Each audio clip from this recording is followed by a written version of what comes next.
Okay, so let's start with questions. And which one? What is the first one you have? So, first of all, I would like to ask you, what does mean happiness to you? Why some people so happy and enjoying their life and others don't? Okay. Now, happiness, as I see, I'm gonna talk from my perspective. I think it's more, you can call it toward the children, happiness. They're always happy. And I would say fulfilled. Fulfilled, when person fulfilled, we'll use this term. And if you take an example, for example, most of the gurus say if you find your potential and use it 100%, find your why and use it for 100%, person can feel fulfillment. But as I see, if you take great sportsmen, for example, Maradona, great musicians like Whitney Houston or Elvis Presley, or painters, artists who paint Salvador Dali, I don't think they're really happy. I don't see them fulfilled. Most of them even ended up drug addicted and a lot of issues that suicidal, and I don't really, something is missing in this puzzle as I see. And I think it's more you have to give away your energy, yes, but not just in one direction like they did. For example, if you give all your energy in one direction, as you see these people, it was not enough. You have to, I think you have several, let's say 3 main categories. Let's say relationships, which is friends, family, and it's business, money, financials, job, work, and all that, and health. Everybody wants to be healthy, and everybody wants. So, if you give away as more energy you will give away. For example, if you go on the beach and you start swimming, half an hour you swim, then you get off the water, get out, lay in the sand, how you feel? Feel pretty good, right? So you gave away your energy, your physical, your health energy, body, because body, and then we'll talk about soul. You gave it away, and the universe, the whole universe, exchanged with you its energy. Maybe that's the purpose of people exchanging energy. You know, like cells in the body, if they don't exchange energy, if they pull everything, one of the cell takes all the energy, it's cancer. The one who takes everything and don't give. So now, if you take another example, for example, the person, if a woman, she get married and a rich person, and all day she's going for shopping, maybe on the phone, and what else, and makeup. And another example, a woman, she's a teacher, she works with kids all day. Let's say she makes good money, not let's say private school, okay, private school, and she likes it. Who do you think will be more fulfilled? Who do you think will feel better in the end of the day? I think the teacher, because at right? least she has her kids, she has something to be happy with. So it's not really maybe what most of the people think. Maybe it's you give away energy now to other people, and you give away, if you also obviously exercise, you have to give away energy, because, for example, if you take a water and you fill up the bath, or put it in the bucket, and you leave it there for a long time, what's going to happen to this water after a while, after a year or something? It's going to be really bad. Yeah, right? of course. Yeah. We consist probably almost 80% from the water, right? Our body. And it's the same thing. You don't give away your energy. You hold on to it. Maximum you do, you have your, I don't know, boyfriend or husband, and maybe work that you hate. And that's it. You don't give away your energy. You hold on to it. So the same thing with water will happen. It's not river. River, it has a lot of energy. The life is going on over there. Fish can live there. And the bucket is going to die right away. Right? Yeah. So I think it's given away. The more energy you give away, the universe will give it to you back. Now, you have to take it back. Not as Mother Teresa, I don't think it's good. She also focused in one direction.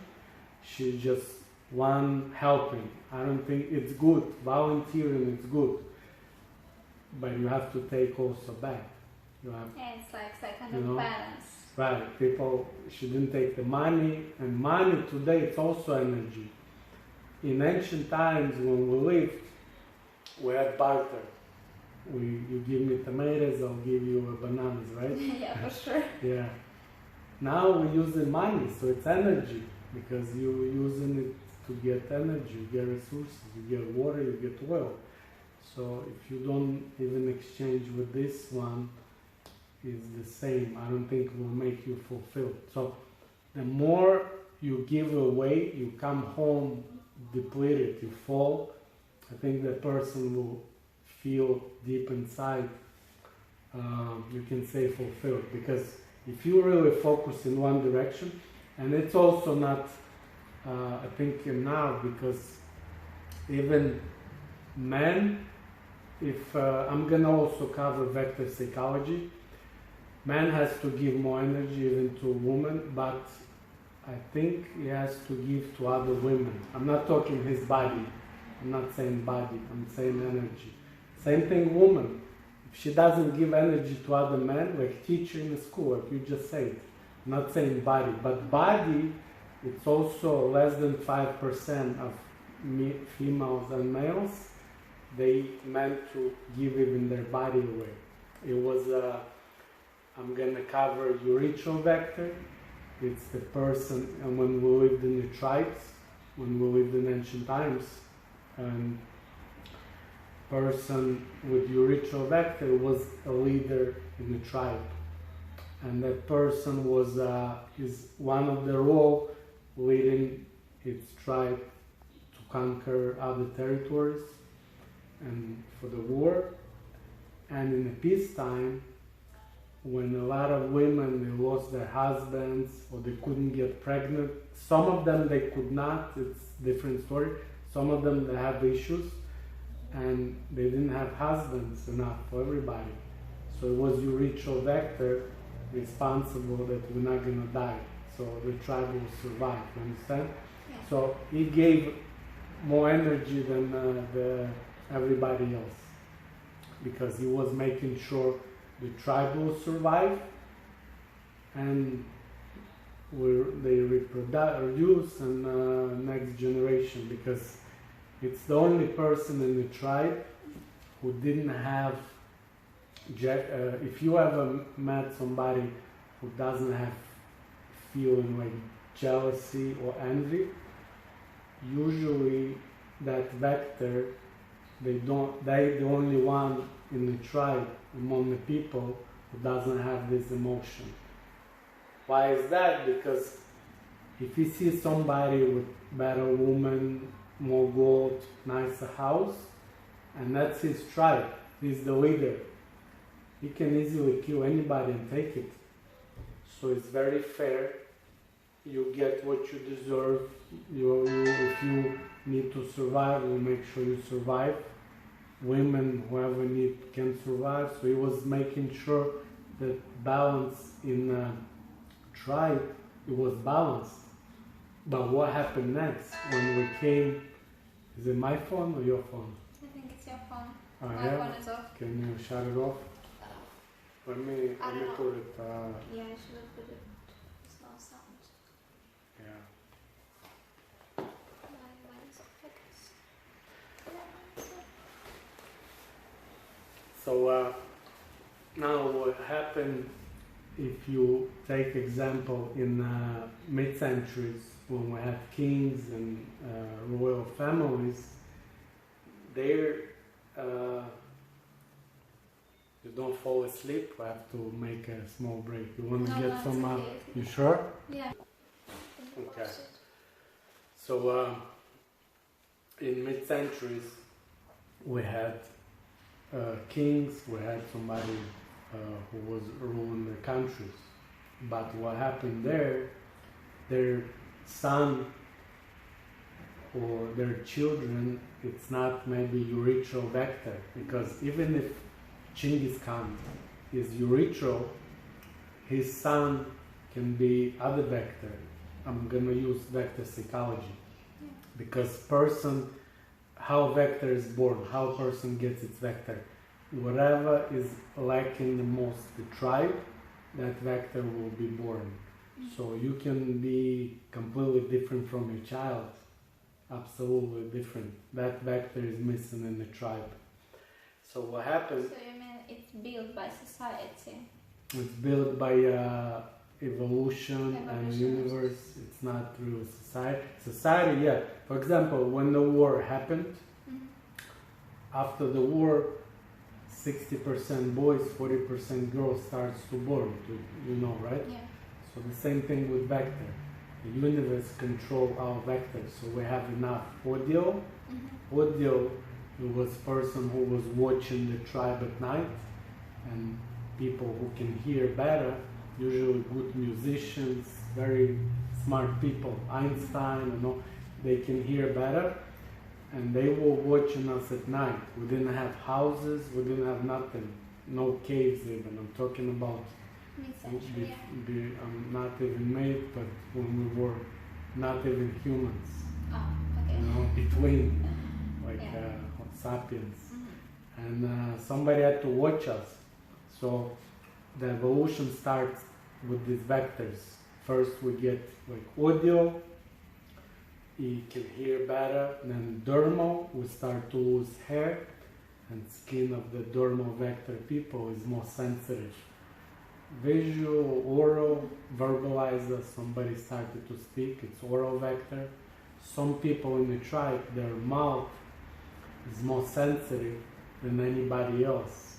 They like to eat, they like to tell jokes, they like to be cook, they like to talk. I mean, some people in society, they, as you paid attention, they different, right? Sure.